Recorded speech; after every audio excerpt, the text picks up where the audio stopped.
13 anos. Mais de 4.700 dias de um silêncio absoluto. Nossa, é muito tempo, né? Demais. Imagina o cenário, quem nos ouve agora.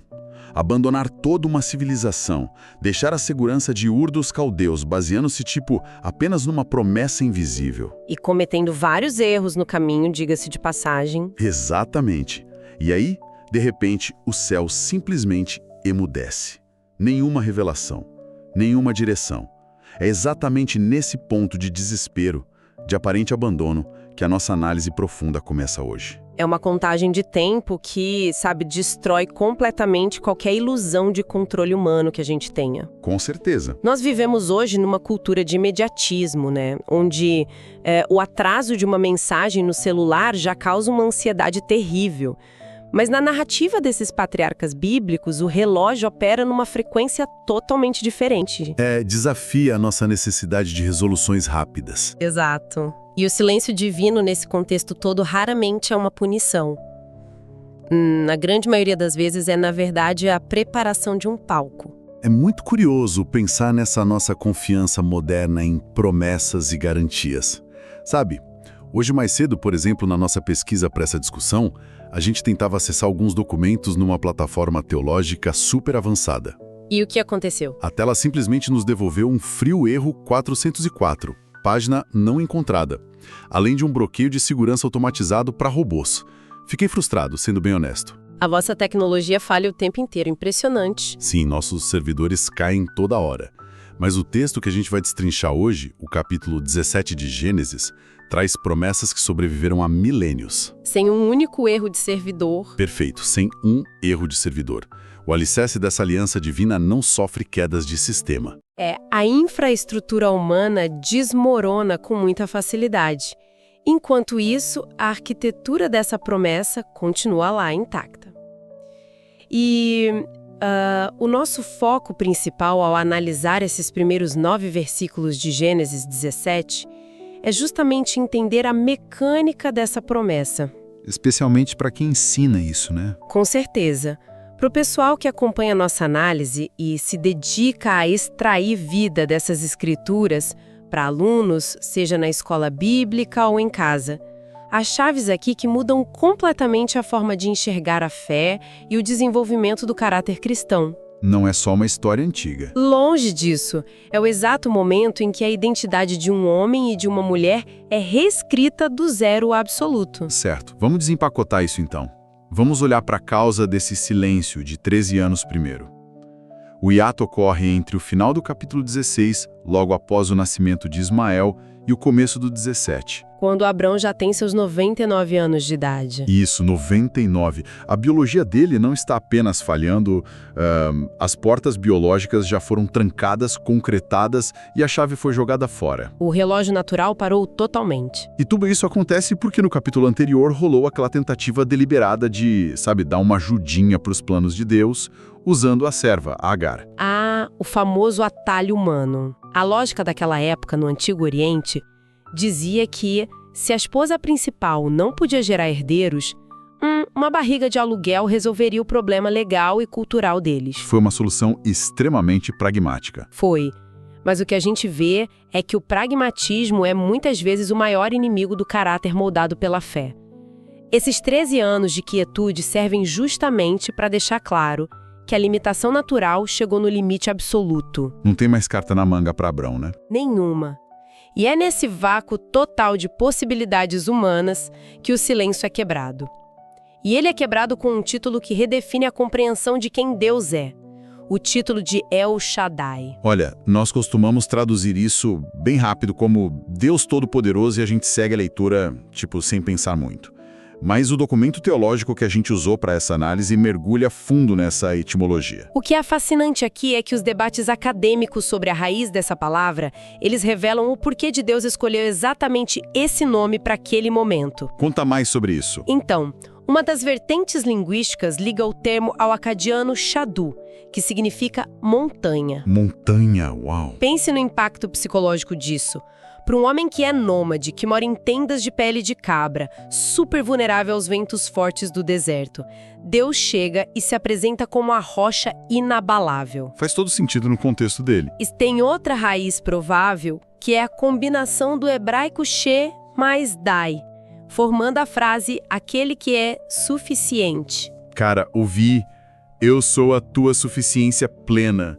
Quando você tá ali carregando o peso da esterilidade, do fracasso, isso elimina totalmente aquela necessidade de ficar inventando novos atalhos.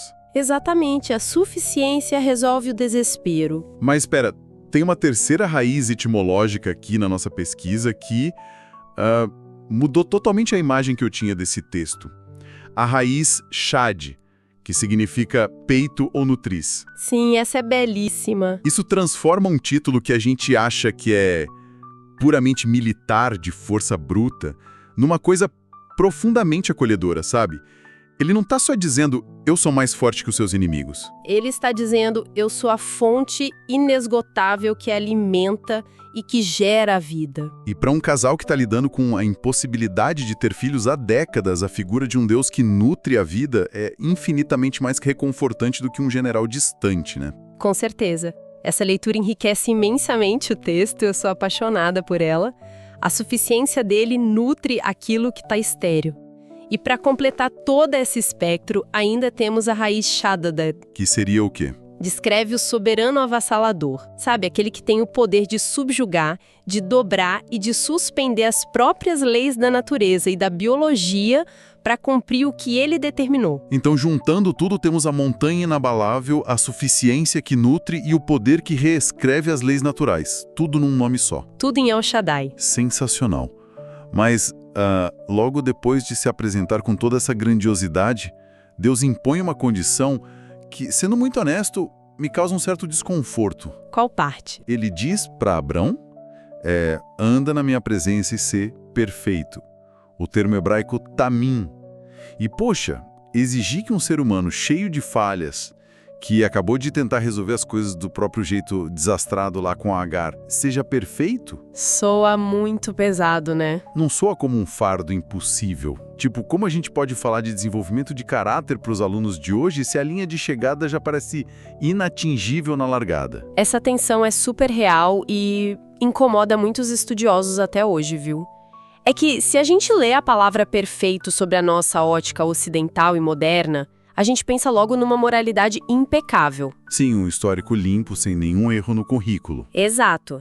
E isso, olhando para a própria narrativa bíblica inteira, destrói qualquer esperança para a humanidade. Mas lá no contexto do Antigo Oriente Próximo, tamim não é sobre não ter pecados. É sobre o que, então? A palavra carrega a ideia de integridade, de ser uma peça inteira, sem rachaduras. Trata-se de uma devoção indivisa. Ah, então é uma inteireza de propósito, não perfeição de execução. Precisamente, Deus não está ali exigindo que Abrão nunca mais tropece na vida. Ele está exigindo que o coração do Abrão não esteja mais dividido. Dividido entre confiar em Deus e planejar o próximo atalho. Isso. Também é caminhar com transparência, sabe? Permitindo que a vida seja totalmente examinada por esse El Shaddai. Entendi. E a verdadeira lição para quem estuda ou ensina o desenvolvimento do caráter cristão é que o amadurecimento começa de verdade quando a gente abandona essas soluções pragmáticas fabricadas. E descansa de forma inteira, indivisa, na suficiência de Deus. Muito bom. E aceitar que Deus é suficiente força uma crise de identidade gigante, né? Se Ele é tudo o que eu preciso, quem sou eu afinal? O que nos leva para a consequência mais imediata e profunda desse encontro todo. A alteração dos nomes. Aqui é que a coisa fica realmente interessante. Porque hoje em dia, alterar o nome é um processo burocrático chato pra caramba. Nossa, em cartório, pagar taxa, falar com o advogado. Sim, e no máximo é uma questão de preferência pessoal, né? Mas no mundo antigo, o nome definia a essência absoluta da pessoa, o destino dela.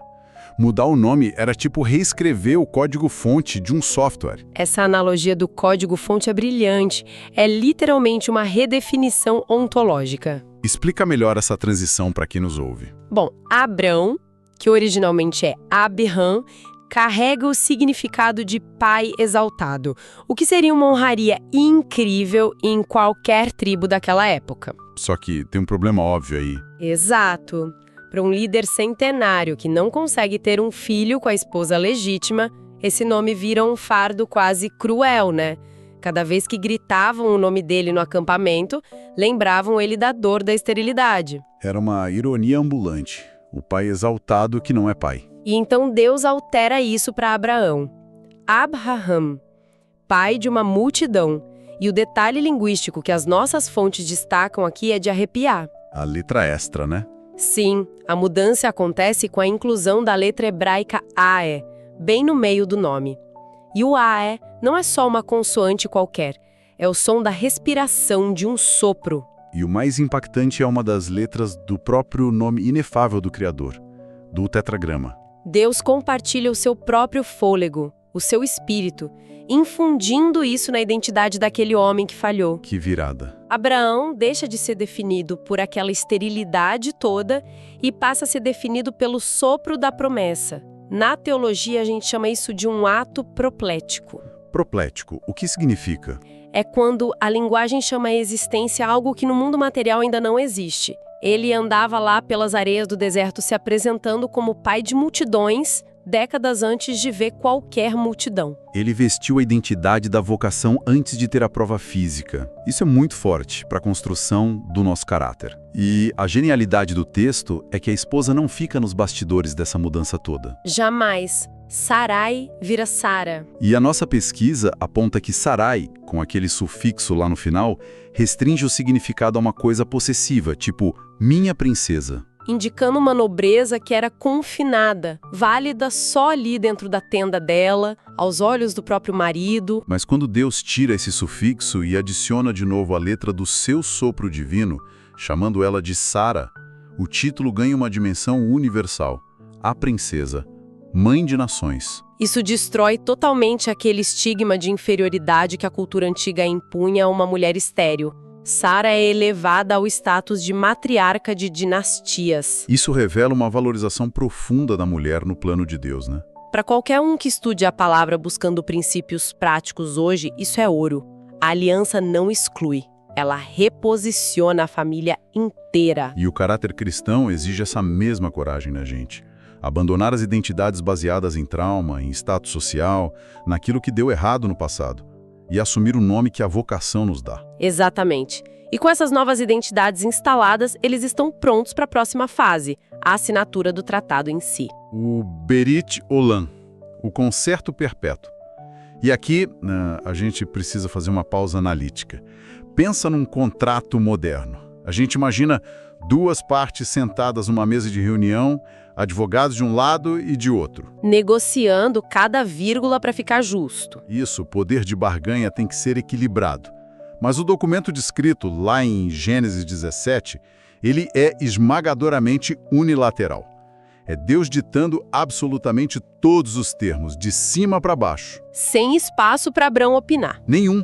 Como um instrumento jurídico tão unilateral pode gerar um relacionamento de afeto e confiança real? Bom, se conectarmos isso a um panorama maior, a nossa pesquisa leva a gente para o ambiente jurídico daquele Antigo Oriente. A estrutura que o texto usa ali segue o modelo certinho de um tratado de suzerania, que era super comum. Tratado de suzerania, como funcionava isso na prática? Era o formato usado quando um imperador soberano, o suzerano, anexava o território de um rei menor, o vassalo. Historicamente, esses tratados eram ferramentas terríveis de exploração.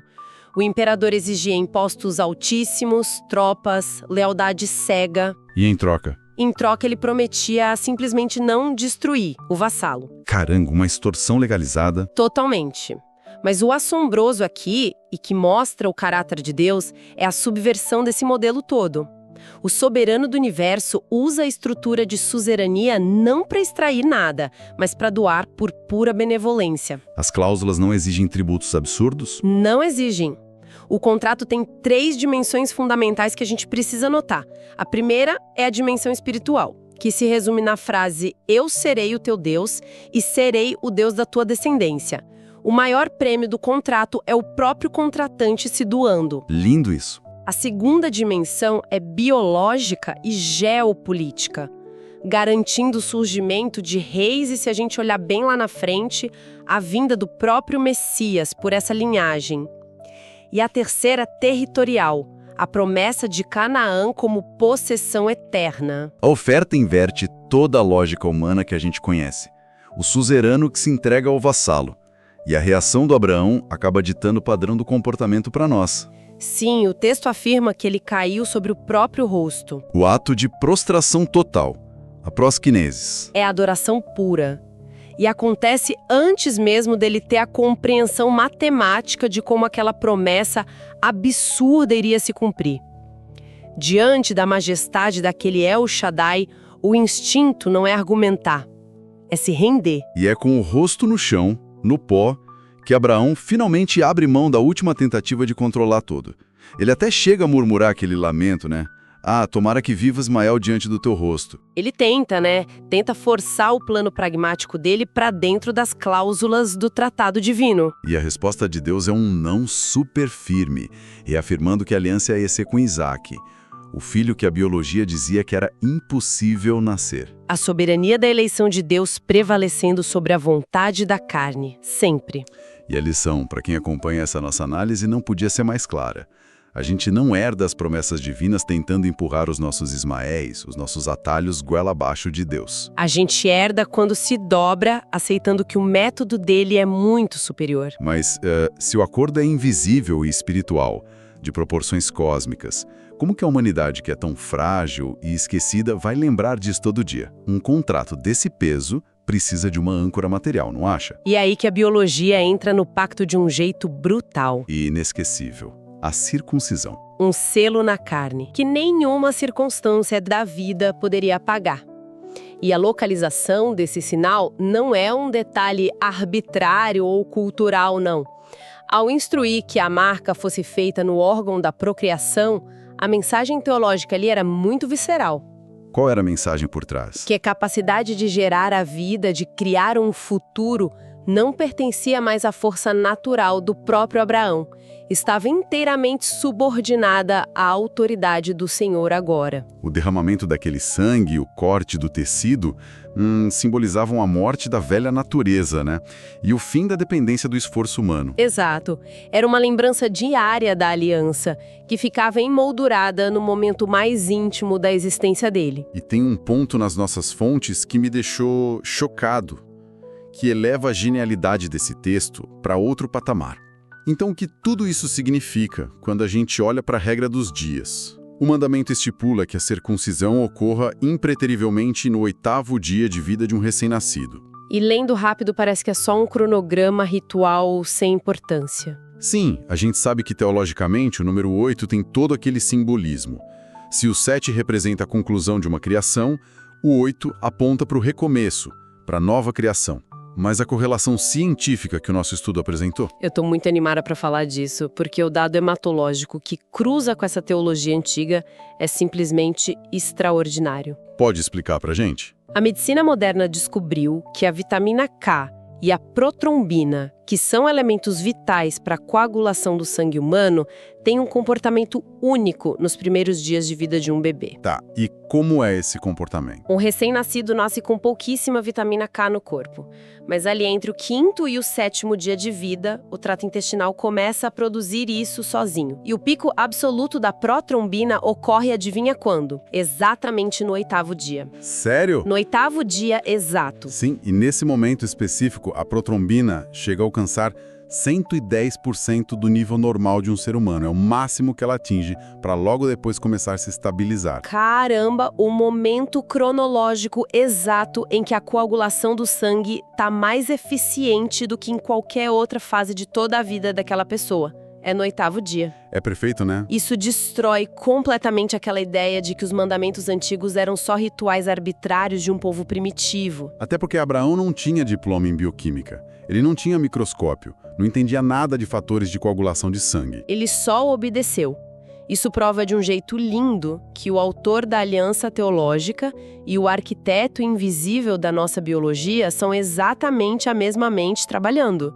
A lição mais profunda não é tipo, obedeça de olhos fechados porque a regra mandou, mas sim, obedeça porque o legislador enxerga um painel de controle da realidade que a gente simplesmente não tem acesso. É essa confiança na sabedoria superior do Criador que forma o cerne do caráter testado, sabe? Aquele caráter que resiste ao tempo. E vale notar também que o pacto, mesmo lá no mundo antigo, já apontava para uma coisa muito maior. Como assim? Mais ampla. A regra da circuncisão não foi aplicada só para quem era descendente biológico direto. Ela incluiu servos que nasceram na casa e até os estrangeiros que foram comprados e que moravam no acampamento. O sinal da graça, desde aquela época, já rompia as barreiras da genética. E isso prepara o terreno perfeitamente para a transformação da aliança lá no Novo Testamento, né? Porque no mundo patriarcal, a marca era física e restrita só aos homens. Mas a revelação tem um caráter muito progressivo, e o apóstolo Paulo expõe isso de forma belíssima nas cartas, especialmente ali em Romanos, onde esse conceito evolui para a circuncisão do coração. A marca física transitória cede espaço para a marca espiritual definitiva. O local da marca muda, sai do corpo biológico e perecível e vai direto para a vontade e para os afetos humanos. A exclusividade de gênero também se dissolve toda, tornando o pacto acessível para homens e mulheres do mundo todo, através da fé. E o sinal externo passa a ser o batismo, mas a essência do princípio continua a mesma. Qualquer demonstração exterior da nossa fé só tem valor se for o reflexo de uma transformação interna profunda que a graça operou. Exatamente o que a gente tem que ensinar para os alunos hoje em dia sobre desenvolvimento de caráter. Bom, olhando em retrospectiva para todo esse terreno que a gente cobriu hoje, a jornada é simplesmente monumental.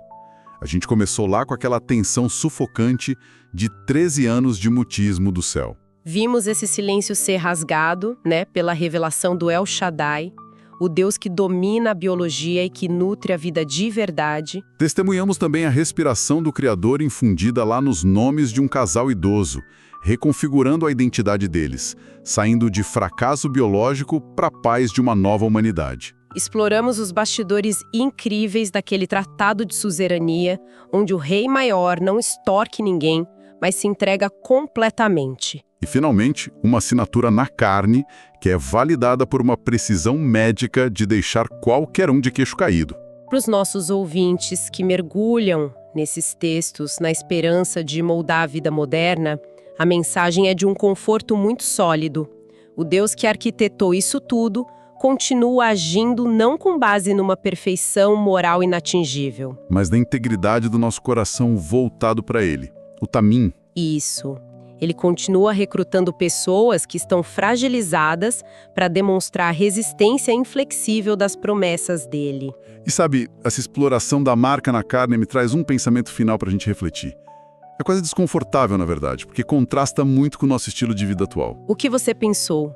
O sinal da circuncisão, como a gente estudou, era visceral, mas ao mesmo tempo era extremamente íntimo. Uma marca que ficava oculta sobre as roupas. Na imensa maioria dos dias da vida de um judeu, era um símbolo conhecido de forma exclusiva entre ele e o Criador. Não tinha uma plateia assistindo? Nenhuma plateia. Mas hoje, nós operamos na lógica total da vitrine, né? Nessa era hiperconectada, existe uma compulsão de exibir cada fragmentinho da nossa religiosidade, do nosso caráter cristão nas redes sociais. Queremos sempre a validação do público para nossa retidão. Queremos likes para nossa integridade. E a provocação que fica para quem busca viver essas verdades de forma prática é a seguinte: será que as provas mais autênticas da transformação do nosso caráter e a verdadeira marca da promessa na gente não deveriam ser exatamente aquelas batalhas que a gente trava longe dos olhos de todo mundo? Nossa, muito forte isso. Aquelas vitórias silenciosas sobre o nosso próprio egoísmo. As renúncias dolorosas que a gente faz no meio da noite que ninguém vai curtir no Instagram, que não vão gerar visualizações, mas que apenas o El Shaddai vê e aprova. Sabe que essa é a manifestação mais pura do Tamim? É caminhar na presença do Deus que escrutina o invisível, libertando a gente dessa necessidade exaustiva de ter que atuar para uma plateia humana. Com esse pensamento, a gente encerra o nosso mergulho de hoje. Uma conversa essencial sobre a genialidade com que os textos antigos descrevem os caminhos de uma mente superior operando no pó da nossa história. Para quem nos ouve, Continuem investigando os bastidores da palavra. Questionem aquelas respostas que já vêm prontas. E, acima de tudo, busquem encontrar certezas que resistem a qualquer tempo de silêncio. Até a nossa próxima exploração nas páginas das Antigas Escrituras. Um abraço e até mais.